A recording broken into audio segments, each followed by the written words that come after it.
Assalamualaikum warahmatullahi wabarakatuh.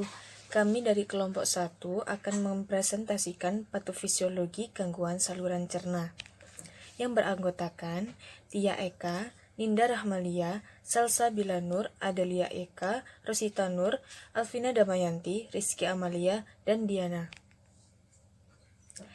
Yang pertama adalah materi peritonitis. Definisi peritonitis.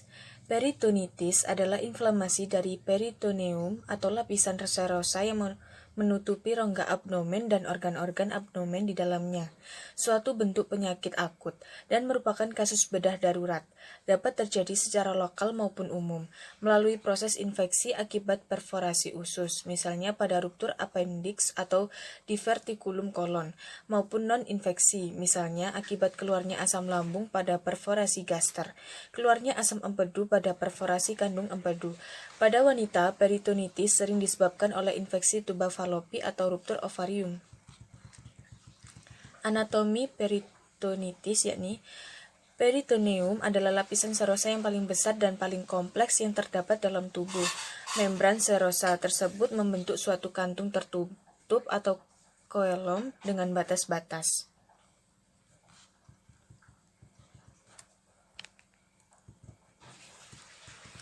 Klasifikasi dan etiologinya, yakni kelainan dari peritoneum dapat disebabkan oleh bermacam hal, antara lain pendarahan, misalnya pada ruptur lien, ruptur hepatoma, kehamilan ektopik terganggu. Dan juga asites, yaitu adanya timbunan cairan dalam rongga peritoneal sebab obstruksi vena portal pada sirosis hati malignitas. Adesi yaitu adanya perlekatan yang dapat disebabkan oleh corpus alienum, misalnya kain kasa yang tertinggal saat operasi, perforasi radang, trauma. Lalu ada juga radang, yaitu pada peritonitis. Peritonitis diklasifikasikan menjadi dua, yaitu peritonitis menurut Agens. Peritonitis kimia, misalnya peritonitis yang disebabkan karena asam lambung, cairan empedu, cairan pankreas yang masuk ke rongga abdomen akibat perforasi.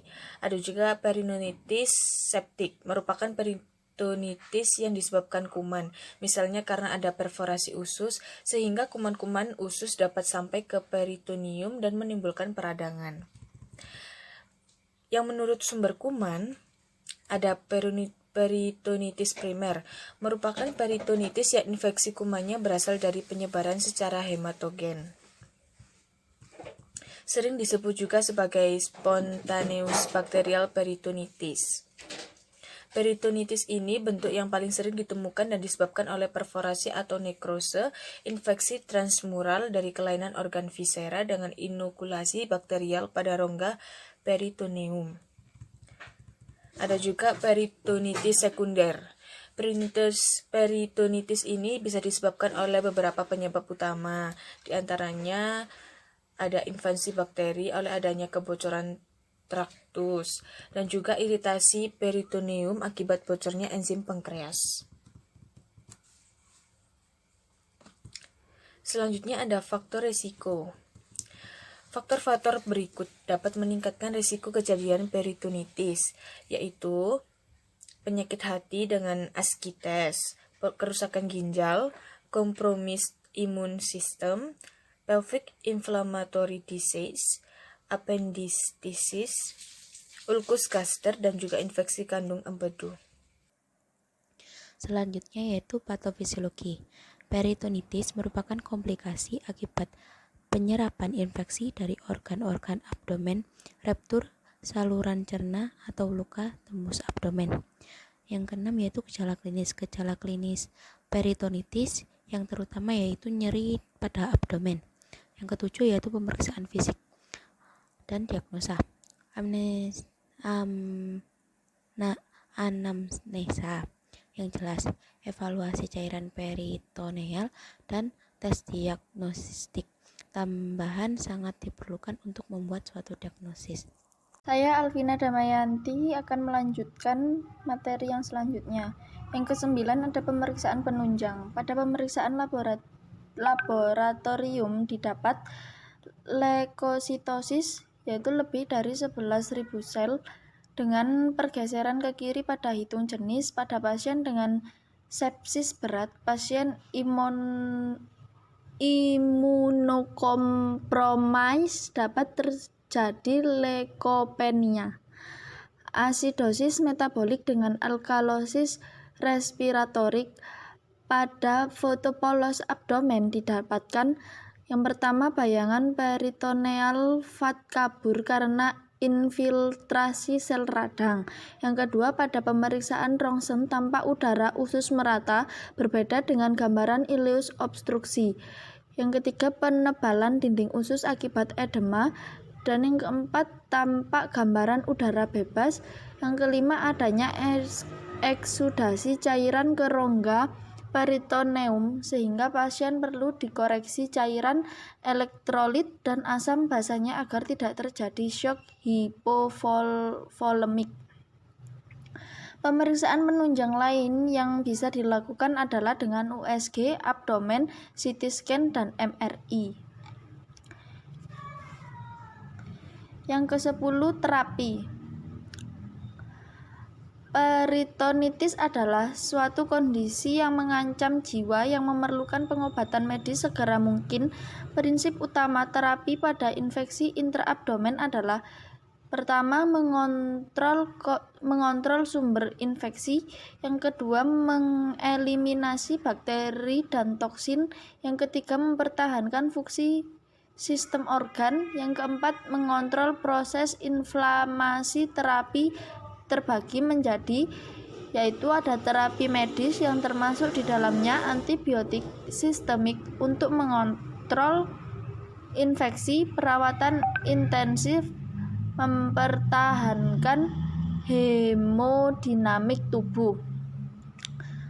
Kemudian yang kedua ada intervensi non-operatif, termasuk di dalamnya drainase, abses percutaneous dan percutaneous endoscopic stent placement. Dan ada terapi operatif, yaitu pembedahan sering diperlukan untuk mengatasi sumber infeksi, misalnya appendicitis, ruptur organ intraabdomen. Pada materi ke-11, terapi antibiotik. Pada SBP atau spontaneous bacterial peritonitis, pemberian antibiotik terutama adalah dengan cefalosporin gen 3, kemudian diberikan antibiotik sesuai dengan hasil kultur. Penggunaan aminoglikosida sebaiknya dihindarkan, terutama pada pasien dengan gangguan ginjal kronik karena efeknya yang nefrotoksik. Lama pemberian terapi biasanya 5-10 hari. Dan yang ke-12 ada intervensi non-operatif. Dapat dilakukan drainase percutaneous, abses abdominal, dan ekstraperitoneal. Keaktifan teknik ini dapat menunda pembedahan sampai proses akut dan spesies telah teratasi, sehingga pembedahan dapat dilakukan secara elektif. Hal-hal yang menjadi alasan ketidakberhasilan intervensi non-operatif ini antara lain fistula enteris, keterlibatan pankreas, abses multiple. Terapi intervensi non-operatif ini umumnya berhasil pada pasien dengan abses peritoneal yang disebabkan perforasi usus, misalnya appendicitis, divertikulitis.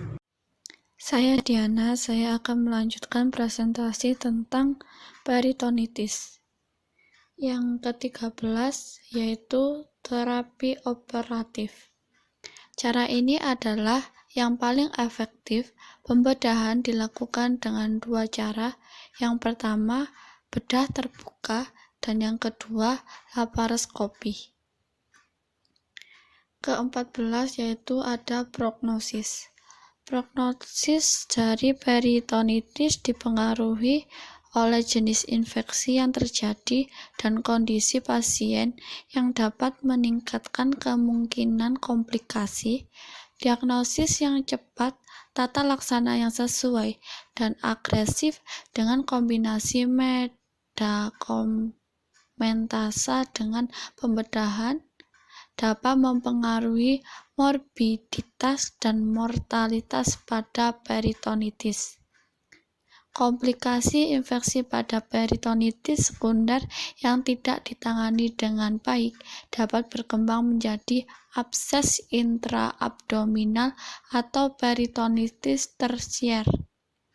Komplikasi dapat timbul karena gangguan sistem imun pasien, pengobatan yang tidak sesuai, dan kombinasi kedua penyebab tersebut. Komplikasi lain yang sering kali ditemukan adalah infeksi pada lokasi operasi.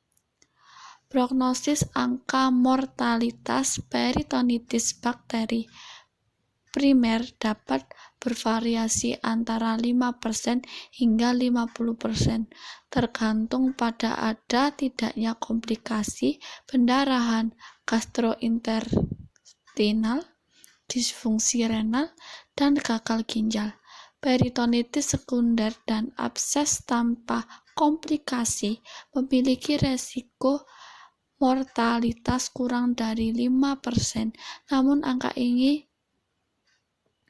dapat meningkat bila terdapat infeksi berat, responden terhadap terapi efektif, dan penggunaan antibiotik yang tepat berkisar antara 70-90%.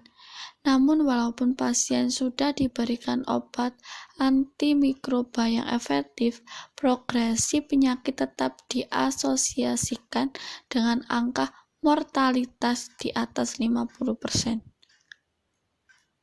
Yang kelima, ada tanda dan gejala. Pada umumnya, gejala yang dapat timbul pada pasien peritonitis adalah rasa sakit di bagian perut, rasa kembung atau kenyang yang berlebihan, demam, mual dan muntah, kehilangan nafsu makan, diare, rasa haus, sembelit, letih dan lesu. Untuk pasien yang tengah menjalani proses dialisis peritoneal, gejala penyakit peritonitis dapat berupa cairan dialisis berwarna keruh, bintik putih di cairan dialisis. Kemudian, ke-16 ada prevalensi. Prevalensi peritonitis pada laki-laki 68,4% lebih tinggi dibandingkan perempuan 31,6%. Kelompok usia terbanyak adalah 10-19 tahun 24,5%.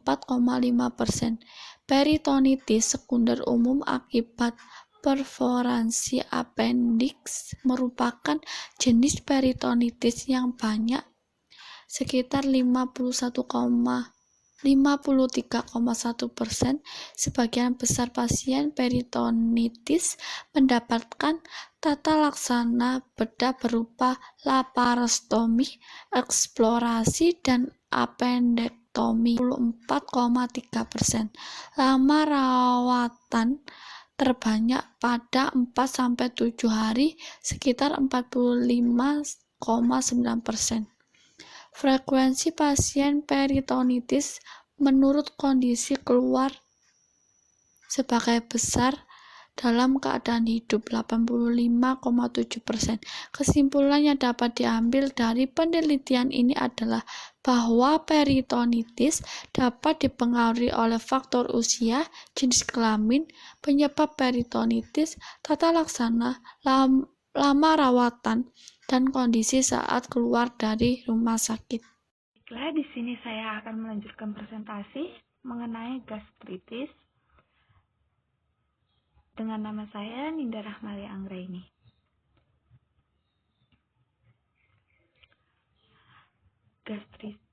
Ini definisinya, gastritis umumnya dikenal dengan istilah sakit ma atau nyeri ulu hati terjadi akibat peradangan pada mukosa lambung yang dapat mengakibatkan pembengkakan pada mukosa lambung sehingga terlepasnya epitel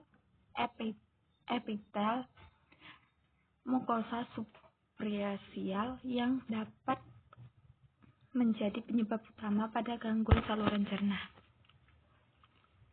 Selanjutnya, epidemiologi dan prevalensi. Epidemiologi gastritis merupakan salah satu penyakit yang umum diderita oleh kalangan remaja yang disebabkan berbagai faktor. Dari faktor konsumsi, pola hidup. Biasanya kalau untuk remaja, untuk makanannya mengikuti zaman atau tren pada saat ini. Selanjutnya, patofisiologi. Menurut Darmawan dengan Rahyuningsi tahun 2010, patofisiologi gastritis yaitu mukosa barier lambung umumnya melindungi lambung dari pencernaan terhadap lambung itu sendiri. Tanda dan gejala. 1. Menurut gastritis akut dan gastritis kronis. Jadi gastritis dibagi menjadi 2. Yang kelima, dampak. Menurut Mansur, dampak dari gastritis dibagi menjadi 2, yaitu gastritis akut dan gastritis kronik. Gastritis akut komplikasinya adalah perdarahan saluran cerna bagian atas berupa hematemesis dan melena, dapat berakhir shock hemoragi. Gastritis kronik komplikasinya adalah perdarahan saluran cerna bagian atas, ulkus, perforasi, dan anemia.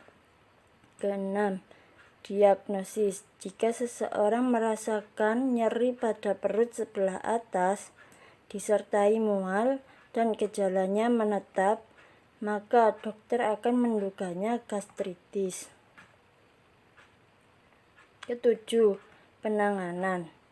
Pengobatan pada gastritis meliputi antikoagulan dan antasida. Antikoagulan bila ada pendarahan pada lambung. Antasida pada gastritis yang parah.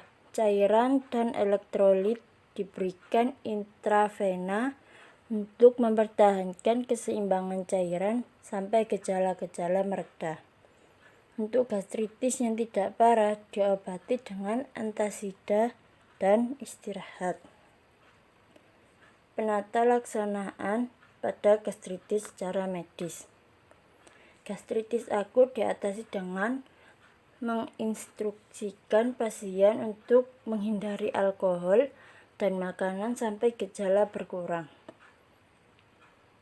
Bila pasien mampu makan melalui mulut, diet mengandung gizi dan anjurkan.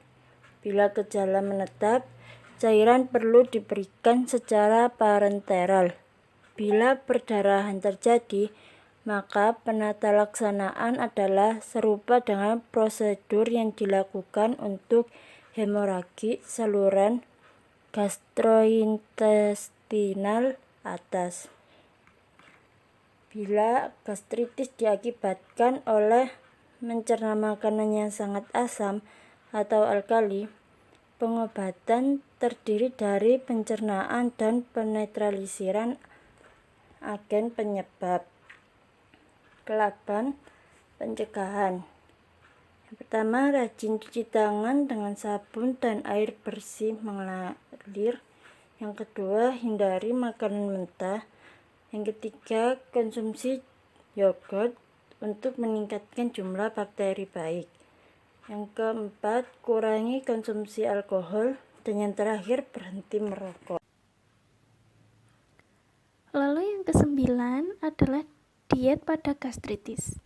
Makanan yang disajikan perlu diatur pada penderita gastritis, terutama mengingat bahwa penyakit ini berhubungan dengan alat pencernaan. Berikut hal-hal yang perlu dilakukan dalam pengaturan makanan menurut Irianto. Yang pertama adalah keadaan akut. Dalam keadaan akut, lambung diistirahatkan tanpa makanan selama 24 jam hingga 48 jam dan hanya diberi minuman agak dingin. Hindarkan dari minuman dingin atau minuman panas. Yang kedua, berikan makanan secara bertahap, misalnya bubur saring dan berangsur-angsur makanan menjadi lunak dan makanan biasa. Yang ketiga, berikan makanan yang mudah dicerna, misalnya bubur beras, kentang puree, roti bakar, tepung yang dibuat puding. Sementara untuk lauk pauk, misalnya daging ayam, telur, ikan tanpa duri yang direbus atau dipanggang. Yang keempat, makanan atau minuman yang tidak boleh diberikan meliputi, yaitu A. Sayuran dan buah-buahan berserat dan mengandung gas seperti sawi, kol, nangka, dan daun singkong. Yang B. Bumbu-bumbuan makanan yang merangsang seperti cabai, lada, dan cuka. Yang C. Minuman beralkohol dan kopi. D. Makanan yang dimasak dengan santan kental atau digoreng. Yang E. Porsi makanan diberikan sedikit tetapi frekuensinya sering.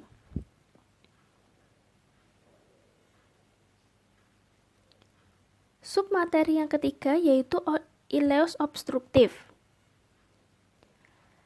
Ileus obstruktif adalah suatu penyumbatan pada organ usus di mana penyumbatan yang sama sekali menutup atau mengganggu jalannya isi usus. Penyumbatan bisa terjadi di usus halus atau usus besar yang akan mengganggu penyerapan makanan dan cairan di saluran cerna. Yang kedua, tanda dan gejalanya. Secara umum, ileus dapat muncul dengan tanda-tanda yang cukup jelas, yaitu berupa A. Ketidakmampuan untuk makan dan minum. B. Mual dan muntah setelah makan dan minum. C. Tidak bisa kentut dan tidak bisa buang air besar. D. Suara usus tidak terdengar atau lemah.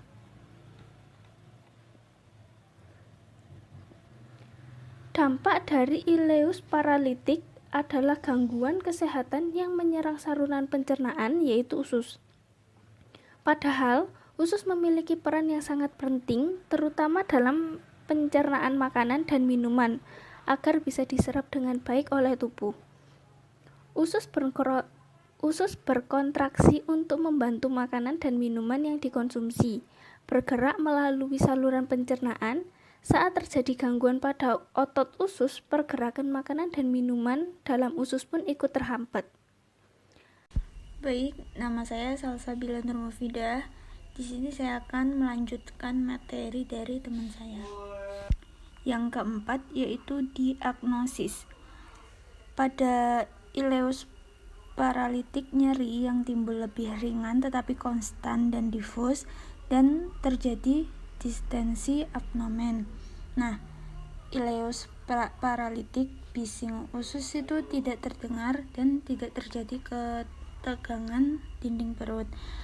Nah, bila ileus disebabkan oleh proses inflamasi akut, akan ada tanda dan gejala dari penyebab primer tersebut. Yang kelima yaitu prognosis.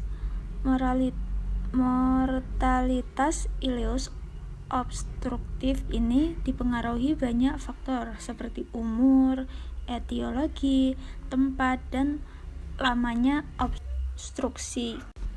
Nah, jika umur penderita sangat muda ataupun tua, maka toleransinya terhadap penyakit maupun tindakan operatif yang dilakukan itu sangat rendah, sehingga itu meningkatkan mortalitas.